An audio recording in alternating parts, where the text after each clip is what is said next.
As another high school football season gets ready to kick off, extreme heat has called for extreme measures like an empty field.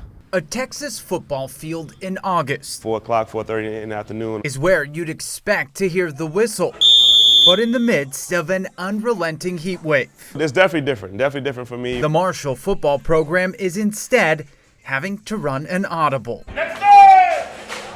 We moved our practice to the morning, then after school we'll get a little extra work done. Everybody's having to make an adjustment. This is unusual weather. Adjustments that Ray Zepeda, who's the director of athletics for the University Interscholastic League, says given the weather, the organization which governs high school sports in the state has been constantly communicating with schools. We have dramatically increased the frequency of the communication and what that has looked like and tried to offer up some really practical suggestions. According to Zepeda, the organization's medical advisory committee has recommended the use of a wet bulb globe thermometer, which measures multiple environmental factors. When we start to approach 91.2 degrees on that wet bulb globe thermometer, that at that point you really need to consider whether you need to be outside. Zepeda says some of the recommendations while student athletes are on the field include shade structures, misters, ice towels, and even elongating half times and official timeouts during play to allow kids and referees more time to recover. I think we've seen several of those implemented on the local level throughout the state. Zepeda says at least several districts have pushed game times back